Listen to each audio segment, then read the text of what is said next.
안녕하세요. 독서와 토론 시간입니다. 잘 지내셨는지요? 카메라 조금만 만지겠습니다. 네, 이번에 벌써 4강입니다.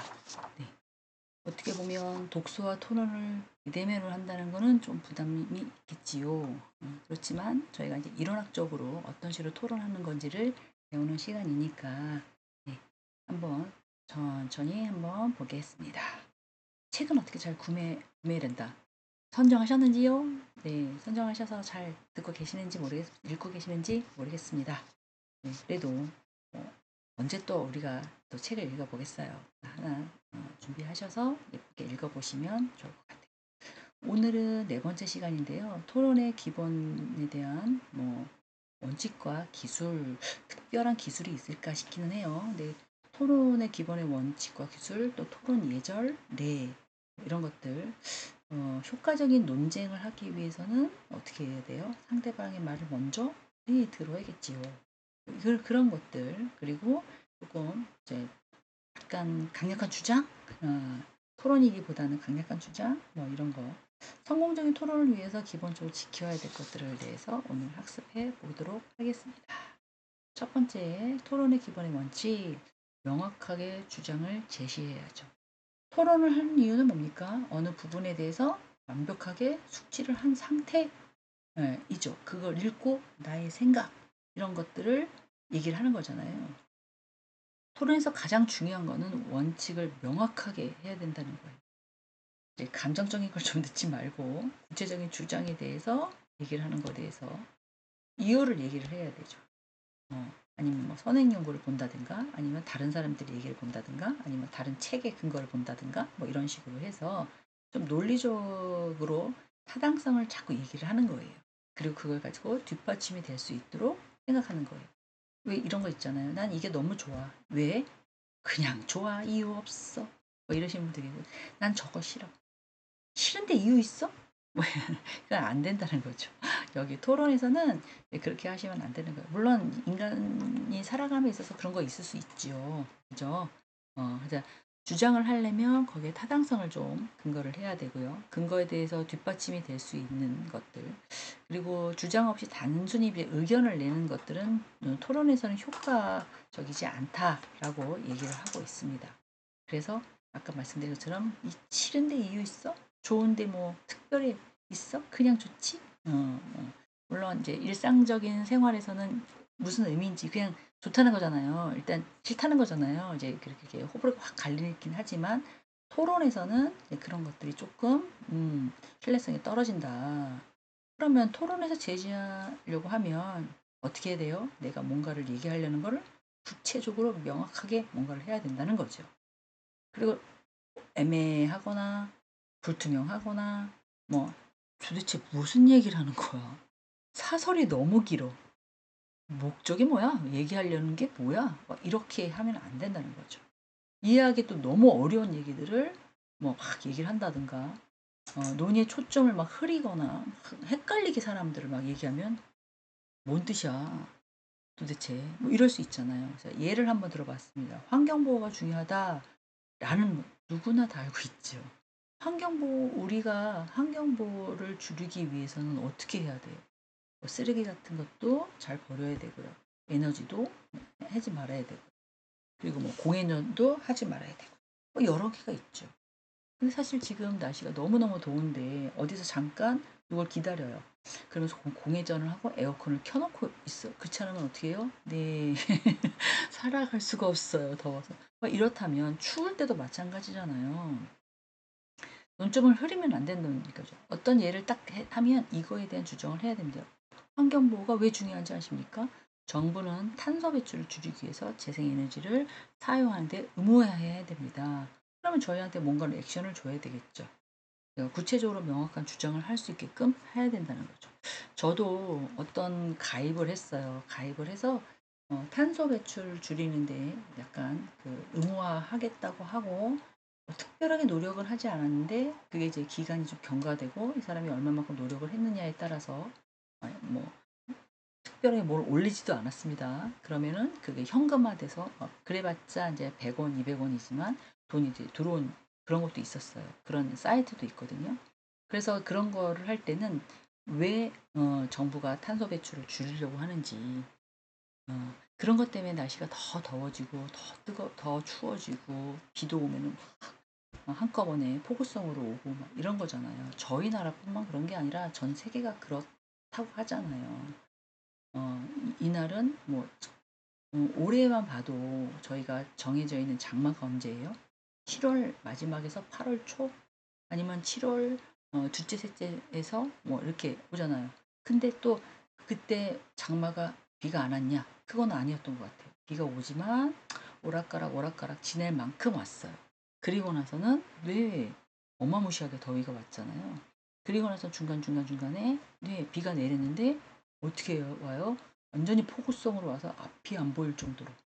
저도 학교에서 이제 집에 가는데 비가 그렇게 많이 쏟아져서 진짜 브러쉬를 완전히 막 이렇게 하고 갔던 것 같습니다. 그런 식으로 뭐 자기 예를 든다든가 아니면 환경보호의 중요성에 대해서 인간이 개인적으로 무언가를 어떻게 해내야 되는지 뭐 이런 것들을 구체화 시켜야 된다는 거죠. 그리고 이제 정부가 탄소 배출을 하기 위해서는 뭐 여러 가지를 알아야 되겠죠. 예. 왜 그렇게 해야 되는지, 왜 에너지를 재생해야 되는지, 왜 의무화해야 되는지, 그렇게 하면 국민으로 하여금 어떤 혜택이 있는지, 또 어떤 좋은 점이 있는지 뭐 이런 것들을 막 명확하게 주장을 제시해야 되는 거죠. 그리고 그 주장이 일관성이 있어야 됩니다. 논리적으로 일관성은 토론의 신뢰성을 좀 높이기 때문에 '아 저 사람 말도 안 되는 소리 하고 앉았네 진짜. 말 진짜 얼토당토하네.' 라는 얘기를 하더라도 저분들은 '아 저 사람은 저렇게 생각할 수 있겠구나.' 우리 토론할 때 어떻게 해요? 목소리가 큰 사람이 이긴다. 어. 그렇게 하지 않아도 자기의 주장을 신뢰성 있게 조곤조곤 얘기한다면 당연히 높일 수 있는 거죠. 청중들에게 설득성 있게 "이러이러한 내용도 있지만 이런 식으로 다가가야 됩니다."라고 한다면 네, 이해할 거라는 거죠. 저게 조금 저 사람이 얘기하는 게 말이 안 되는 말이야. 모순점이 없잖아 있어. 하지만 저 사람 의견으로 된다면 정말 '아 대박이지. 저렇게 할 수 있을까? 진짜 이건 아닌 것 같은데?' 뭐 이럴 수 있잖아요. 그래서 모든 주장과 근거는 서로 긴밀하게 연결이 돼야 된다라고 얘기를 하고 있습니다. 그래서 지금 뭐 우리는 책을 읽고 토론하는 방법에 대해서 그런 스킬에 대해서 얘기를 하고 있지만 성인학자들께서 혹시 외부에 나가셔서 사적으로 어떤 자기 주장을 좀 조리 있게 얘기하려고 한다면 첫 번째로 소리 높이지 않는다. 두 번째로 자세하게 설명한다. 세 번째, 내 주장에 맞게끔 근거를 제시한다. 네. 이래서 "내 의견은 이래. 한번 생각해 보면 어떨까?" 이렇게 해 보시면 좋을 것 같아요. 옹두당도 않은 얘기들, 그리고 너무 피해 보는 얘기들 뭐 이런 것들, 그리고 어떤 분이 막 이제 막 또 이렇게 60대 70대 또 화가 있으시고 세상을 또 이렇게 약간 살아의 경험도 많으시고 가정이나 사업체나 이런 것들을 또 지배하시는 최고였고 이렇기 때문에 네, 약간 뭐 "내 말이 맞아. 밀어붙여." 막 약간 이렇게 하셨을 거예요. 모든 사람들이 다 그렇잖아요. 그런데 이제 그런 사람들끼리 모여서 의견을 서로 주고받을 때는 그렇게 해서 소리가 높여서 막 소리 질러서 억압해서 막 이렇게 해서는 정당하지 않는다는 거죠. 어 제가 얘기하려고 하는 내가 남한테 뭔가를 주장하려는 것들이 모순이 될 수 있으니까 말에 꼬리를 잡고 꼬리에 꼬리를 잡고 저 사람이 욕설하면 나도 욕설하고 막 이런 식으로 가잖아요. 그거는 별로 좋은 현상이 아닌 것 같고 내가 펼쳐야 할 내가 주장하고자 하는 그런 것들을 명확하게 또 근거를 가지고 잘 설득하는 게 좋다. 그리고 또 내가 주장하는 것에 일관성이 있어야 된다. 뭐 이런 얘기들을 지금 드리고 싶습니다. 논리적으로 일관성을 유지하려면요. 자기 주장을 펼칠 때 어 논리적으로 뒷받침이 돼야 됩니다. 예를 들어서 뭐 선행 연구가 그렇다든지 다른 사람들의 얘기가 그렇다든지 뭐 정부의 차원에서 그렇다든지 다양한 형태가 있겠죠.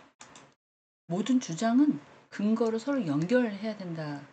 어 해야 합니다. 하나의 주제를 중심으로 논의가 전개되어야 되기 때문에 일관성이 있어야 된다는 거죠. 이렇게 생각했다, 이렇게 생각했다 이러면 좀 안 되는 거라는 거죠.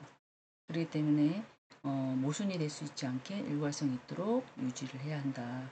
토론을 제시하는 주장의 일관된 이제 논리 구조에 따라서 말을 해야 되는데요. 논리적으로 일관되지 않는 주장은 쉽게 반박될 수 있기 때문에 청중으로 하여금 심판을 받을 수도 있을 수 있거든요.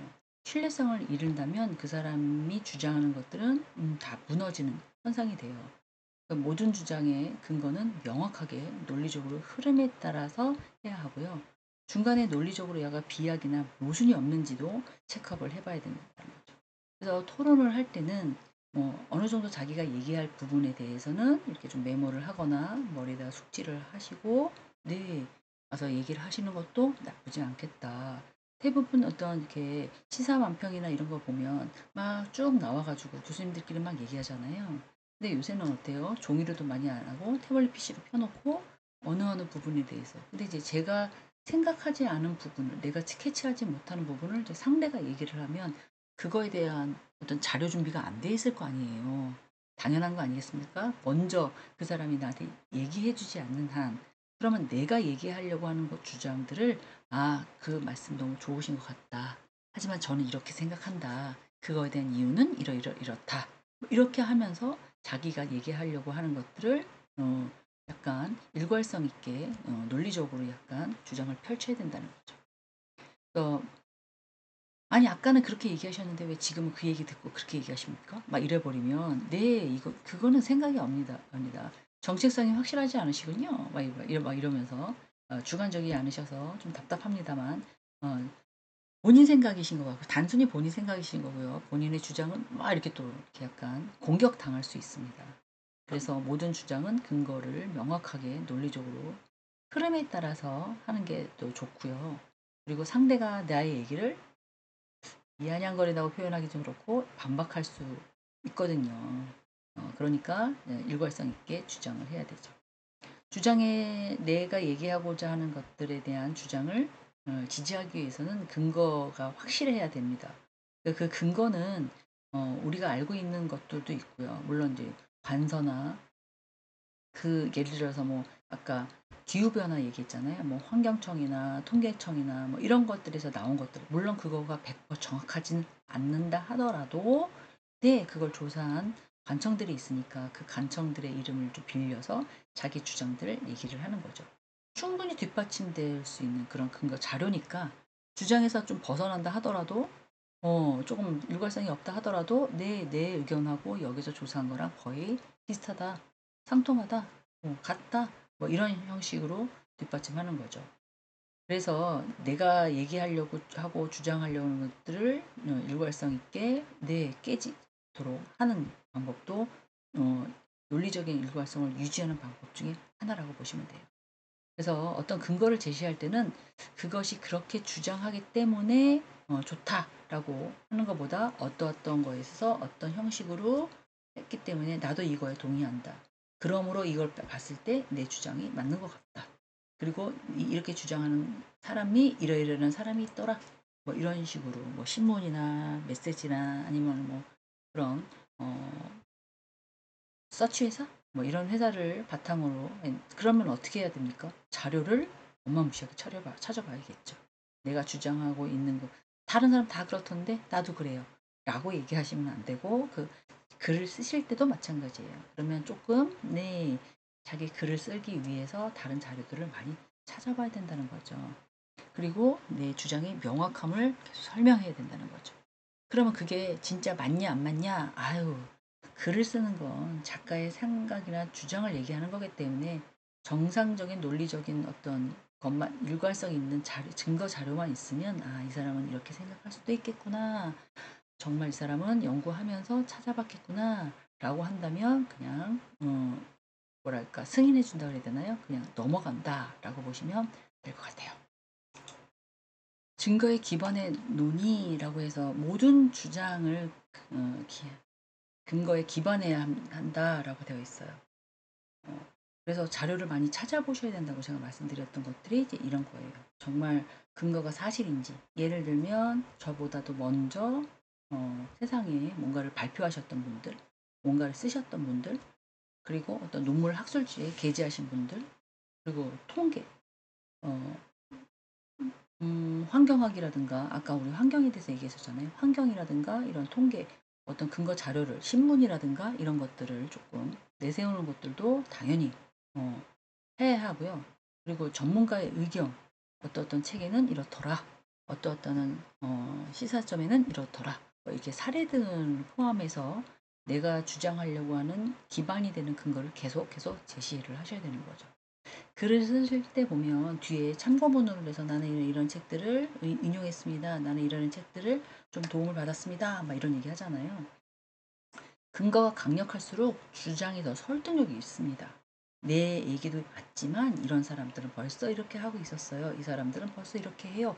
라는 그런 거죠.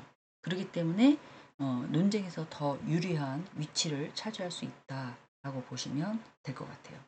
그러면 어떠한 주장에 대해서 막 얘기를 할 때는 그 내용도 있지만 그거에 대해서는 근거 자료를 만들기 위해서는 내 주변에 있는 정보들을 좀 파악을 하셔야겠죠.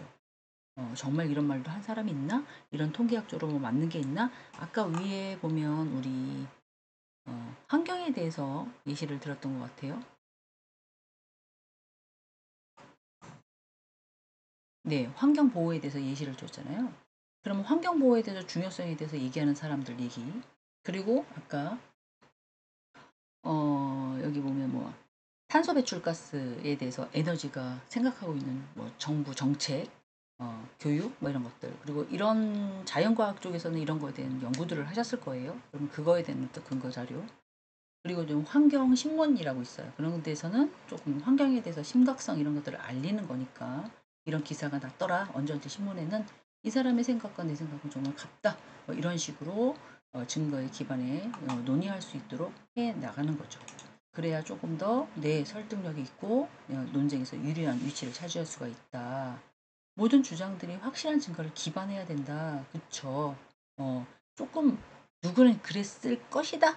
뭐 안 된다는 거죠. 신뢰성 있는 근거를 더욱더 어, 예, 제일 많이 하는 것들이 여기랑 관련된 인터넷에서 찾을 수 없는 것들은 학술지에 다 있다고 보시면 돼요. 그리고 그 학술지나 교수들은 계속해서 잘 썼던 못 썼던 간에 왜 자기 주장을 해서 그 학술지의 규칙과 규정에 맞게끔 또 심사원들이 한 3명 정도 있거든요. 그 3명을 통해서 확정이 되면 아, 이 사람은 이런 주장을 갖고 있구나. 맞는 것 같아. 라고 하면 또 인정을 해주고 학술지에 등재하게 됩니다. 그렇기 때문에 이제 그런 형태로 좀 찾으시면 좋을 것 같아요. 그래서 이제 혹시 정보 검색을 공부를 하시는 분도 계실 거예요. 거기에서 이제 그런 것들을 해보려고 물론 처음에는 좀 재미를 갖기 위해서 홈쇼핑에 들어가는 방법 뭐 여러 가지도 말씀을 드릴 거예요. 하지만 이런 정보 검색들은 조금 학술지를 다루는 것들이 좀 다른 거기 때문에 저희가 좀 공부하는 학생들이니까 이런 것들을 하실 수 있도록 제공을 하고 있죠.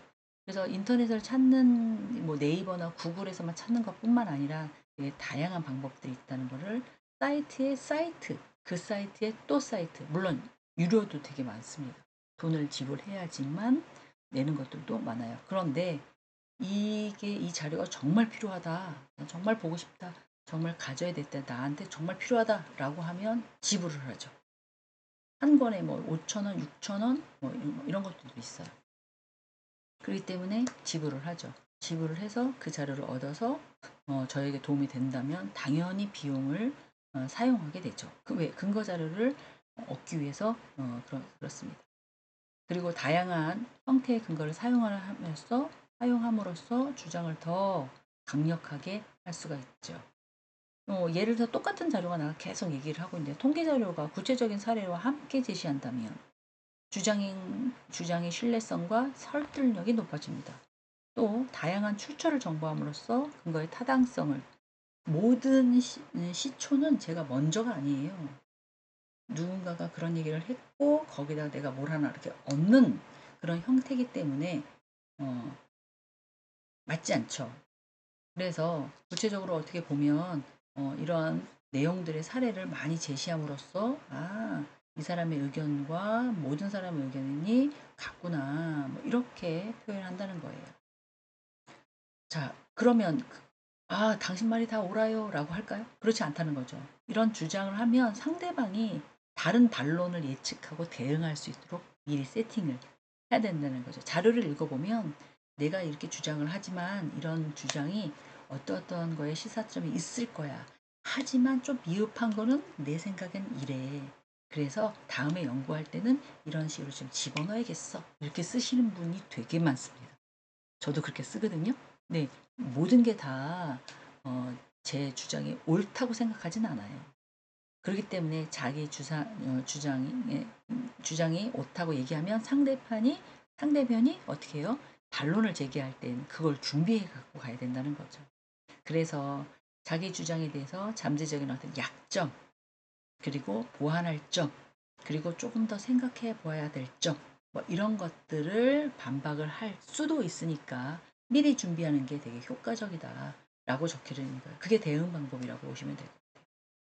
그래서 토론에서 성공하려면 어떻게 보면 상대방이 제시할 수 있는 반론을 미리 예측하면 너무 좋죠. 그죠? 이런 거잖아요. 돌다리예요. 튼튼해요. 근데 무너질 수도 있죠, 돌다리도. 그죠? 무너졌잖아요. 요새 계속 무너지잖아요. 중국에서도 무너지고 막 지나가는데 뭐 어떤 여성하고 여성이었던 것 같은데 갑자기 훅 꺼져 가지고 되게 깜짝 놀랐는데 그런 동영상 보고 제가 놀랐거든요. 커지죠. 그러면 어떻게 해요? 인간들은 두들겨 봐라. 무슨 뜻이에요? 조심조심 주변을 보면서 조심조심해라. 그런 뜻이잖아요. 마찬가지입니다. 아무리 이렇게 내가 준비할 수 있는 것들을 예측을 한다 하더라도 당연히 그쪽의 생각이 상대편의 이제 토론 얘기를 하고 있는 거니까 상대편의 주장에 어떻게 나올지 모른다는 거예요. 그렇기 때문에 약간 어드바이스 받는 장소다. 그러면 제가 이렇게 의견을 냈습니다. 그쪽에서 막 얘기를 해줘요. 그러면 피드백 너무 감사합니다. 지적해 주셔서 너무 감사합니다. 제가 조금 더 체크업하고 다시 한번 수정하겠습니다. 이렇게 하면 너무 좋겠지만 내 주장이 많아. 틀려요. 이렇게 합니다. 이렇게 약간 업 이렇게 왔다 갔다 하는 거라면 네, 그 어떤 토론에서 이겨야 되고 오늘 뭐 주제가 뭐예요? 토론의 기본적인 원칙과 스킬과 에티켓 같은 걸 배우는 거잖아요. 그럼 어떻게 해야 돼요? 토론을 네, 잘 적절하게 성공시켜야 되는 거잖아요. 그러면 왜 저래 진짜. 뭐 이런 마인드로 어, 잡 뭐라 그래야 되나? 마인드로 받아들이면 안 되는 거죠. 그래서 반론의 예측 같은 것들, 나의 약점 같은 것들을 얘기한다면 제가 생각하지 못했던 것들을 지적해 주셔서 너무 감사합니다. 그리고 상대방이 제시할 수 있는 반론을 미리 예측을 하면 혹시 저도 그런 걸 생각을 했는데요.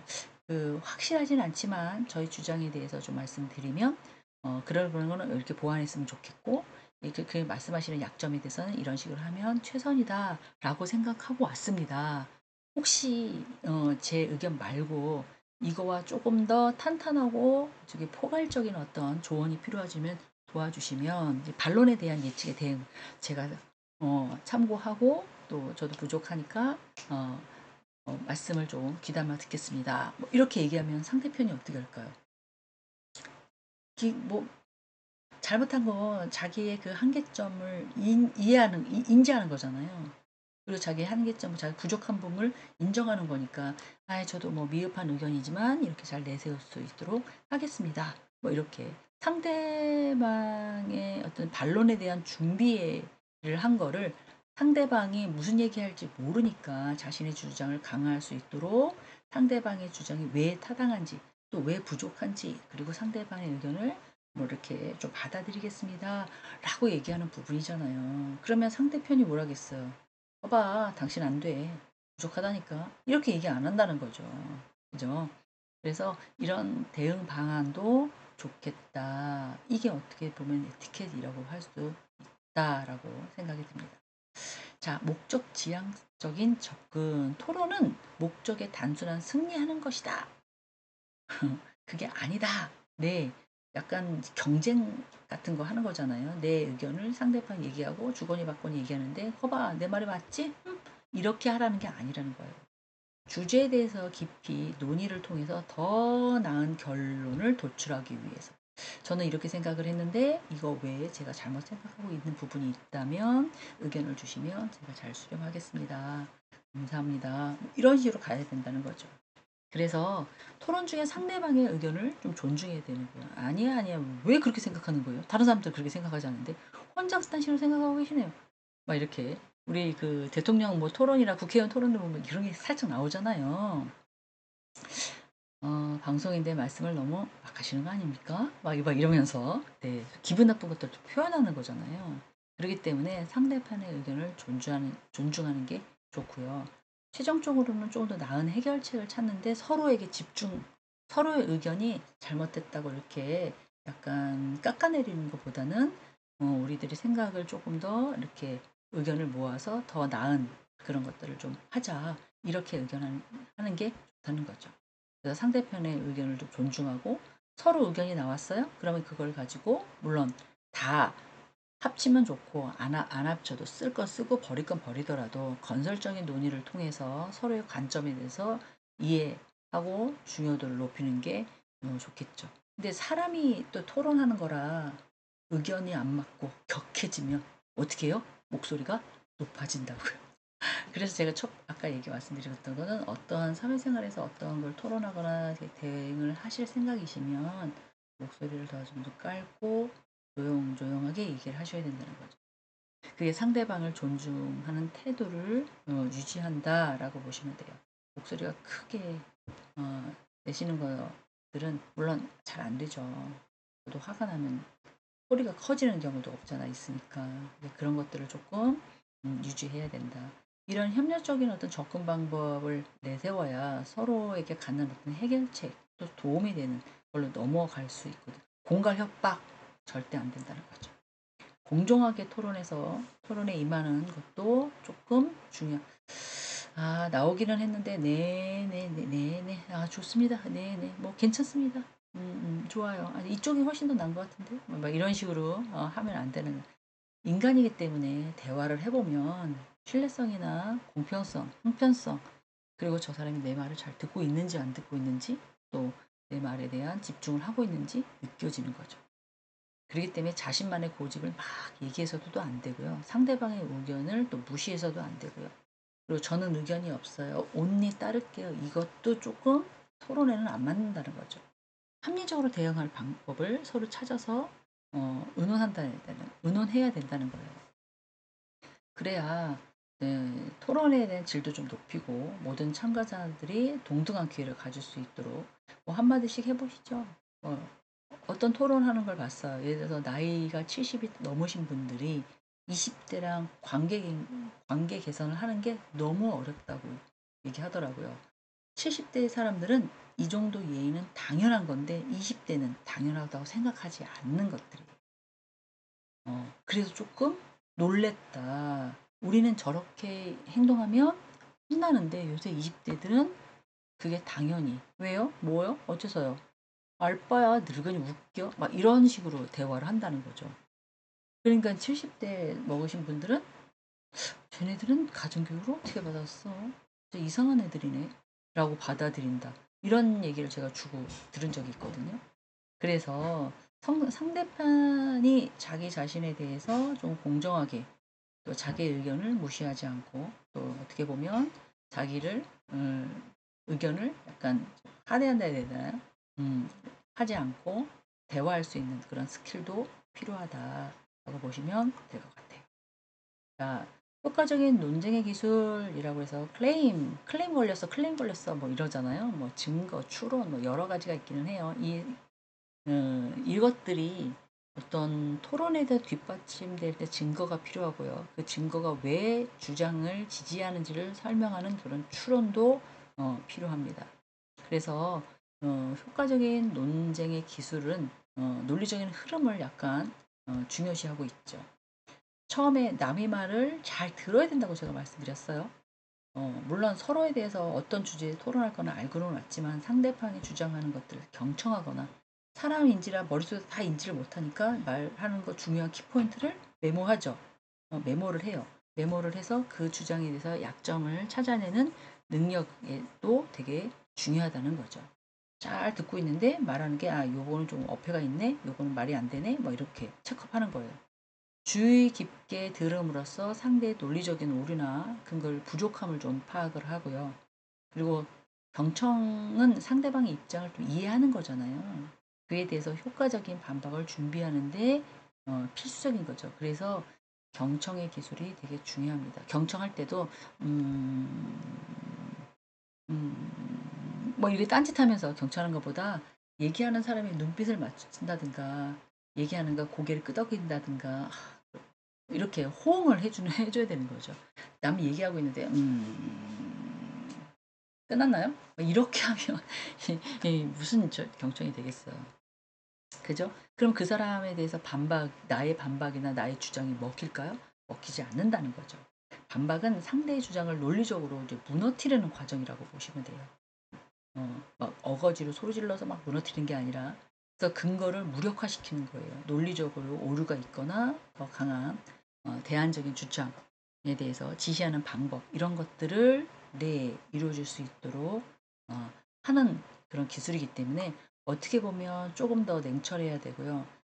그리고 조금 더 이제 주장이나 뒷받침되는 근거에 대해서 왜 그 논쟁이 틀렸는지 이유를 설명하려면 그 사람이 얘기하는 부분보다 훨씬 더 많은 어떤 정보가 있어야지만 가능하겠죠. 반박의 기술은 그렇게 엄청 어렵다. 모든 것들 그 사람이 이해를 해야 되니까 상대가 주장했던 것에 대해서 논리적으로 오류가를 내가 지적할 때 상대방이 그럴 수도 있겠구나라고 이해해야 되니까 훨씬 더 큰 거죠. 그래서 연역적, 귀납적 이런 단어가 나오는데요. 일반적으로 구체적인 결론을 도출하는 것들을 연역적, 뭐뭐는 뭐뭐다 뭐 이런 식으로 가잖아요. 귀납적 토론은 구체적인 사례에 대해서 일반적인 결론을 도출하는 것. 둘이 비슷하기는 해요. 두 가지 방법에 대해 토론을 강화하는 데 더 중점이 있다. 여기서 연역적, 귀납적을 막 따지기보다는 구체적으로 결론을 도출하는데 어떤 원칙이 있고 어떻다. 이렇게 얘기한다면 사례를 들어서 원칙이 이렇다. 규정이 이렇다. 어, 규칙이 이렇다. 그러기 때문에 이래야 된다. 이런 단어가 있다면 이렇게 되어 있다. 그럼 뭐가 더 사례. 지금 재판도 규정과 규칙에 대해서 판례를 많이 때렸다라면 지금은 균합적으로 해서 사례.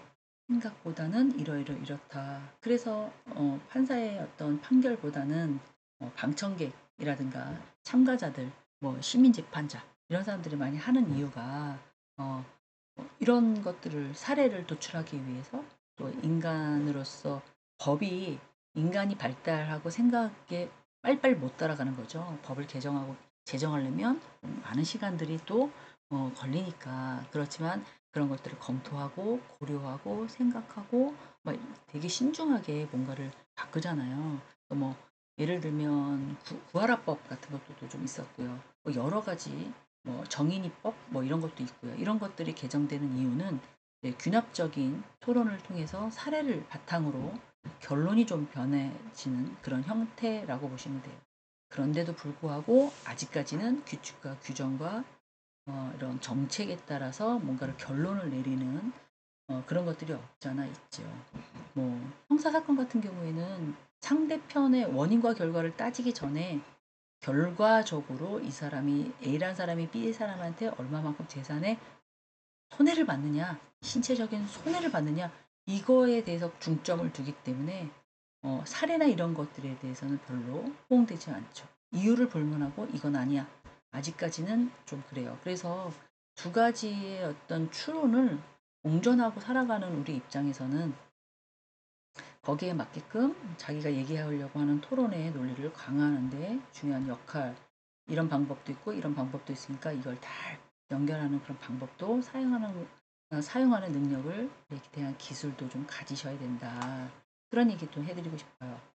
자, 재정에 대한 기술 때로는 상대방의 주제를 재정함으로써 논의의 초점을 바꿀 수 있다. 이를 통해서 어떻게 보면 논쟁의 방향을 자신에게 유리할 정도로 이렇게 이끌 수 있다. 재정은 논리적이고 타당해야 하며 주제에서 벗어나지 않도록 사설이 막 긴 사람도 있어요. 그래서 이제 재정의 기술도 조금 필요하다. 왜냐면 내가 얘기하려고 하는 것들에 대해서 논점의 초점을 딱 바꾸는, 그렇게 생각하실 수도 있는데요. 뭐 예를 들어서 이런 식으로 하시는 것도 합니다. 그거에 대한 어떤 근거 자료는 이렇다고 보시는데 이거 부분에 대해서는 어떻게 생각하세요? 라고 동떨어진 게 아니라 비슷한 거에 대해서 얘기를 한다는 거죠. 물론 그렇게 생각하시는 것도 있지만 제가 초점을 뒀던 거는 이런 형태였기 때문에 조금 달라질 수 있습니다. 뭐 이런 식으로 얘기를 하는 부분도 없잖아 있다라고 보시면 될 것 같아요. 자, 재정의 기술에 대해서 설명을 드렸는데 재정 그랬더니 뭐 사전적인 의미를 말씀한 재정이 뭐야? 재정 상태가 어때? 뭐 이런 의미일까요? 아니죠. 그리고 국가나 정체나 지방자치단체에서 공공정책에서 자금의 흐름이 어때? 뭐 이렇게 얘기하는 것도 당연히 아니죠. 재정 그러면 기업이나 개인의 어떤 갖고 있는 금전적인 형태를 얘기를 하는데요. 여기서 말하는 재정이라고 하는 것은 일에 대해서 옳고 그름을 따져서 결정한다라는 뜻으로 생각하시면 좋겠어요. 재정의 기술이라고 해서 갑자기 왜 돈 얘기가 나오나 이렇게 생각하시면 안 되고요. 어, 그 사람이 당신의 주장이 좀 바뀌었어요. 당신의 생각을 좀 바꾸셔야 될 것 같아요. 뭐 이런 식으로 일에 대해서 어떤 토론에 대해서 옳고 그름을 따져서 결정하는 그런 스킬이라고 보시면 좋을 것 같습니다. 그런 부분에 대해서 한번, 그리고 또 다른 제정하겠습니다. 막 이렇게 법원에서 그러잖아요. 뭐예요? 조정한다는 거잖아요. 그리고 제정되었습니다. 이러면 법정에서 법에 나와 있다. 뭐 이런 거잖아요. 이제 여러 가지, 한국말은 되게 여러 가지 뜻으로 사용하기 때문에 그런 기본적인 요정, 기본적인 요점 같은 걸도 생각해 보셔야 되고요. 또 하나의 재정의 뜻이 다시 정리해서 재정비하겠다. 뭐 이런 거잖아요. 이제 그런 것도 저 피드백을 받았어요. 토론을 하다가 말씀하신 거 너무 감사합니다. 근데 이제 이걸 저한테 주셨던 주제를 다시 제가 갖고 있는 어떤 논리적으로 제정을 해보도록 노력하겠습니다. 뭐 이런 거 다시 정리해서 정비를 하겠다 이런 뜻이고요. 그리고 내가 어떤 생각을 가졌는데 두 번째로 고쳐서 바로 잡겠다 이런 뜻일 때 재정도 사용합니다. 그래서 여러 가지 뜻이 있긴 한데 여기서는 이제 그런 용어로 옳고 그름 아니면 피드백을 받은 거에 대해서 내가 조금 조정해서 뭔가를 해결하겠다. 뭐 그런 의미로 사용하시면 좋을 것 같다. 이해하시면 좋을 것 같다라는 게 제 생각입니다. 자, 토론의 예절이라고 어디 가나 이런 것들이 좀 있습니다. 상대방을 무시하거나 그러면 안 되죠. 근데 사람들은 선입견이나 이렇게 첫인상을 가지고 사람들을 많이 판단을 하는 편이에요. 왜? 눈이 있기 때문에 그런 것 같아요. 그래서 상대방의 의견을 주장을 하는 거를 어떻게 하라고요? 잘 들으라고 말씀드렸고요. 반박할 때 공격이나 무리하게 행동을, 아까 그래서 막 무슨 의견을 제시할 때 좀 다운해서 말을 하라고 그랬죠. 그럼 지는 거예요. 막 소리 지르고 막 이러면. 그래서 행동하지 않는 걸로 주의해야 된다. 예의 바른 태도는 토론의 품격을 높이고요. 논의의 질을 좀 향상해야 된다라고 얘기를 하고 있어요. 그래서 이런 것들을 조금 갖춰서 상대방을 존중해라. 그리고 차례를 좀 지켜야 되는 걸, 말 끊는 사람 있으시죠? 대화하는데 소리 지르면서 막 대화하는데 말 끊으시는 분들 없잖아 있어요. 토론에는 발언 순서들이 있거든요. 그리고 이제 좌장이라고 해서 사회를 보는 이게 약간 이렇게 어드바이스 해주고 약간 질서를 지키게 해주신 분들이 있어요. 그거에 맞게끔 하는 거죠. 제일 나쁜 게 말을 끊어서 중간에 끼어들는 것들. 아니면 제가 그 말이 너무도 귀에 거슬려. 그러면 지금 말씀 중에 정말 죄송한데 제가 한마디만 해도 될까요? 라고 하던가. 그래서 그쪽에서 허락해. 그러면 하는 거죠. 상대방의 생각에 충분히 표현할 수 있는 기회를 줘야 되고요. 논리의 흐름을 유지하는데, 네, 그러면 내가 얘기할 때도 저쪽에서 딱 끊어버리고 또 얘기해버리면 쟤도 안 좋잖아요. 이게 중요합니다. 감정 절제. 사람이 얘기를 하는 거기 때문에 감정이입이 안 된다고 하면 정말 거짓말이에요. 그래서 감정을 쉽게 논리적으로 본질에서 벗어나지 않도록 주의를 해야 된다는 거예요. 그러면 목소리 톤도 일단 낮춰라. 제가 그렇게 말씀드렸잖아요. 감정적인 발언에 논리적으로 일관성 있게 약간 깨트리면서 상대방의 반감을 일으킬 수 있기 때문에 약간 좌우 이렇게 가지 마시고 딱 중간에 서서 냉정하고 침착하게 논리를 전개하는 것이 중요하다라고 보시면 될 것 같아요. 요런 것만 체크업을 해도 좋을 것 같다는 생각이 듭니다. 제가 성인학습자신데요. 어떤 분이 막 얘기를 하시는데 되게 오곤조곤 얘기를 하세요. 그러면서 말씀드렸는지 모르겠지만 저희 성인학습자들이요, 교수님, 집안에서 사회에서 왕노릇하고 살았어요. 어느 누구가 저희들을 건드렸겠어요. 아이들도 또 남편도 집안 식구들도 저희가 다 이렇게 체크업하면서 왕노릇을 하고 살다가 네, 학교에 와서 학생을 하려니 역할이 바뀌었잖아요. 근데 그게 너무너무 힘들었어요, 사실은. 그래서 되어가고 있는 중이에요. 그 되어가고 있는 중이 1년이 될지 2년이 될지는 모르겠지만 저희도 지금 노력하는 중이라고 생각합니다. 미흡하니까 학교에 와서 지식을 쌓으려고 하니 교수님들도 저희를 좀 이해해 주시면 좋겠어요. 이렇게 얘기하시더라고요. 가슴이 얼마나 뭉클하던지. 그래서 제가 뭐라 그랬냐면요. 저희도 성인학습자를 대화하는 게 3년밖에 안 됐습니다. 올해가 3년입니다. 네, 학생들은 이렇게까지 얘기하지 않죠. 이렇게 자세하게 이렇게 많은 것들을 설명하지 않죠. 알아서 스스로 하게끔 사회에 나올 수 있는 자원이 될 수 있도록 스스로 무언가를 하게끔 자기주도 학습을 하게끔 유도를 하죠. 근데 성인들은 A가 뭐죠? B, 그 다음에 C, 그 다음에 D 이렇게 설명을 해야 되니까 하나를 설명할 때도 덩어리가 큰 거예요. 그러니까 적응이 저희도 안 되는 거죠. 저희도 성인학생의 맞춤형 교수로 되어가고 있는 중입니다. 그래서 혹시나 학생들한테 대했던 그런 언행, 행동 이런 것도 할 수도 있는 거죠. 또 감정이 들어갈 수도 있는 거죠. 그런 게 있다면 네, 학습자들은 좀 이해를 해 주셔야 되는 부분이죠. 제가 이렇게 얘기를 했어요. 그리고 나서는 제가 마음속에 다시 한번 네, 학습자보다는 교수자가 그래도 선행을 베푸는 게 맞으니까 상대보다는 내가 먼저 변하는 게 맞다고 생각하니까 조금 더 주의해야겠구나 이런 얘기를 하게끔 했었습니다. 정말 너무너무너무너무 뭐 현명하신 분들이 너무 많다고 생각이 들어요. 얘기하면 얘기할수록 아주 따뜻하고요. 현명하고요. 지혜가 있고요. 그런 분들이 너무 많아요. 학습만 거기에다가 업그레이드 시키시면 이론학적으로만 업그레이드 시키시면 정말 나무랄 데 없는 그런 분들이구나. 이런 걸 계속 제가 느끼면서 수업을 하고 있습니다. 자, 토론에 대해서 또 얘기를 해보겠습니다. 토론의 기본의 원칙의 또 하나의 기술은 공정한 태도입니다.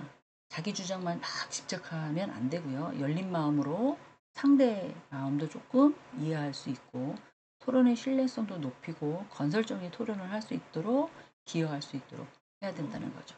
한쪽으로 막 가면 안 되는 거예요. 그리고 요약과 반복. 상대방의 주장을 요약하고요. 상대방의 주장을 반복적으로 강조하면서 논리적인 초점을 유지해야 하고요. 메시지를 명확하게 전달하는데 키포인트를 둬야 됩니다. 그래서 이것들을 통해서 듣고 내가 말하는 거에 대해서 또 이 말할 때 근거를 논리적인 근거를 대면서 핵심적으로 조리 있게 내 감정을 집어넣지 않고 하는 것이 토론의 기본적인 기술이다라고 이렇게 이해하시면 될 것 같아요. 자, 조금 중요하다기보다는 이제 상식으로 알아두시면 좋은 거라 요약을 한번 다시 해보겠습니다. 기본적으로 토론의 기본적인 원칙은 기본적인 원칙은 명확한 주장이라고 말씀드렸어요. 논리적으로 일관성이 있어야 되고요. 그거에 대한 증거나 기반의 논리, 반론, 또 상대방이 나한테 어떤 반론을 하게 되면 그거에 대해서 어떻게 조리 있게 얘기할 건지에 대한 대비, 그리고 우리가 생각하고 있고 우리가 토론하고 하려고 하는 그 목적에서 너무 벗어나지 않는 선에서 뭔가를 하려고 네 노력해야 된다는 거죠. 화가 났어요. 그럼 뭘 혼내키려고 해요. 학생들을. 그러면 그거에 대해서 얘기해야 되는데 그 옛날 얘기도 하고 뭐 있었던 얘기도 하고 뭐 이렇게 하잖아요. 사람들은. 시간의 흐름에 따라서 살기 때문에 그럴 수 있다는 거죠. 그래서 그런 것들을 딱 집어넣고 기본적인 원칙만 가지고 체크업을 해야 된다. 그게 첫 번째 말씀이었고요. 두 번째는 논쟁의 기술.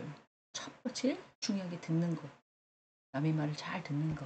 그리고 예의 있게 반박하는 거. 상대편이 또 그걸 준비를 했다고 하고 와야 된다 그랬잖아요.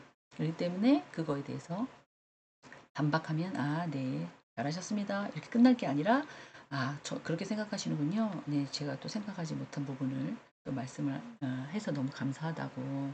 저는 이렇게만 생각했는데 듣고 보니까 그것도 좋은 것 같습니다. 뭐 이렇게 서로 존중하면서 갈 수 있도록. 그리고 결론을 딱 규정과 규칙에 따라서 결론을 딱 내는 연역적인 추론 방법도 있지만 사례를 들어서 막 설명하는 균형적인 방법도 있다. 뭐가 좋다라고 당연히 이렇게도 하고 저렇게도 해야겠죠. 재정의 아까 뭐 이론학적인 것도 막 알려드리고 사전적인 것도 알려드렸어요. 결론을 내리면 재정은 어떤 토론 부분에 대해서 옳고 그름을 조금 정비하는 저 사람이 이렇게 우리가 아는 그런 재정, 동관계 재정이 아니라 옳고 그름을 좀 판단하는 그런 그리고 그 사람이 피드백을 주면 그걸 가지고 다시 이렇게 수정하는 그런 의미에서 재정이라는 단어를 사용한다라고 말씀을 드린 걸로 기억을 합니다. 자, 명확한 주장을 빼먹었네요. 토론의 예절, 상대방을 존중해야 합니다. 그리고 차례를 지켜야 된다. 말 끊고 중간에 들어오면 절대 안 된다고 그랬고요. 사람이기 때문에 감정 조절, 절제 이게 쉽지 않죠. 그죠? 갱년기가 몇 살부터 몇 살까지인지 모르겠지만 남자들도 갱년기가 있고 여자들도 갱년기가 있잖아요. 감정 조절이 좀 필요하죠. 그러니까 그거에 대해서 조금 명확하게 짚고 넘어갈 수도 있고요. 나랑 친한 사람의 편, 나랑 조금 가까운 사람의 편, 이거는 토론에 별로 좋지 않다는 거죠. 그리고 전반적으로 토론을 하려고 하는 것들을 요약하고 그 요약에 대해서 반복적으로 인지를 하고 약간 목적에 벗어나지 않으려고 노력을 하셔야 된다. 네, 그런 것들도 있었어요. 논리적인 일관성을 유지해라. 그쵸. 주장이 이랬다 저랬다 하면 안 되니까. 그 주장에 따라 근거에 대한 어떤 자료들이 붙어야 된다 그랬잖아요. 논리적으로 연결하기를 좀 유지해야 하고요. 그 논리적으로 모든 주장이 일관성이 있어야 된다고 말씀을 드렸어요. 그렇기 때문에 그거에 맞춰서 토론하려고 하는 사람들은 자기 의견을 주장으로 내세우려고 하시는 분들은 머릿속에 내 주장과 일관성이 딱 고착화되어 있어야지만 머릿속에 숙지가 되어 있어야지만 이제 말이 나가겠죠. 그거에 대한 증거도 내세우면서 다양한 증거 뭐 이론학적으로도 괜찮고요. 통계학적으로도 괜찮고요. 그런 신뢰성 있는 다양한 증거를 제시해야지만 내가 말하고자 하는 주장이 뒷받침이 될 수 있다. 뭐 이런 말씀을 드렸어요. 그 다음에 이제 반론의 예측과 대응. 내 의견을 얘기하고 상대가 다른 얘기를 했을 때 벌초의미가 없네. 기가 막혀서 진짜 이렇게 반응하면 안 되는 거라고 말씀드렸잖아요. 상대방의 반론에 예측하고 효과적으로 반박을 준비할 수 있게끔 존중하면서 오늘은 이제 스킬에 대해서 얘기하는 거니까 그런 의견이 있으시군요. 제가 생각하지 못했던 질문을 받긴 하는데 잠시 제 의견이 맞는지 틀리는지 모르겠지만 제가 생각했던 부분을 말씀드리면 일단은 뭐 막 이러면서 상대편의 의견에 나는 존중한다. 하지만 이거는 이렇게 내가 생각한다. 하지만 생각해 보고 어떤 식으로 아까처럼 재정을 할 수 있으면 다시 수정해서 보완하도록 노력을 하겠다. 뭐 이런 식으로 서로 가면 상대편이 얘기한 부분에 또 민망하지 않고 제 의견에 대해서 약간의 또 반박도 있고 뭐 이런 것들이잖아요. 전반적으로 토론은 어떠한 목적을 딱 정해 놓거나 어떤 주제가 정해져 있잖아요. 그러면 이제 그 주제에 대해서 조금 화면이 이상하게 나오는데 네. 주제에 대해서 너무 목적에서 이렇게 광범위하게 변화되면 안 됩니다. 그래서 토론의 궁극적 목적이 뭐다라는 걸 집어넣고 거기에서 벗어나지 않도록 엄청 노력을 해야 되고요. 그리고 이게 지금 사람과 사람 간의 대화, 어떤 이슈를 가지고 대화하는 거잖아요. 그래서 상호를 좀 존중해야 되는 건 당연한 거고요.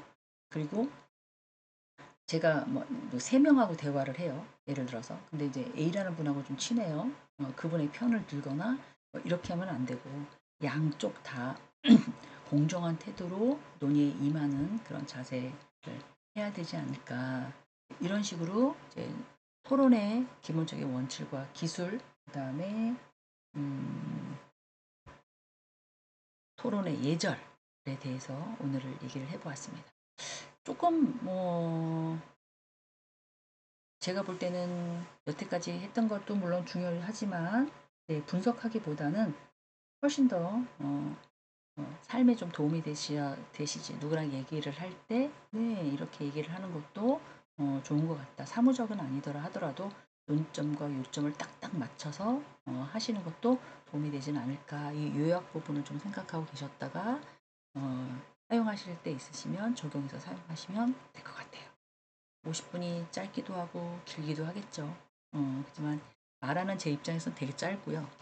들으시는 학습자 여러분들한테는 되게 길고요. 그렇게 느껴지실 것 같아요.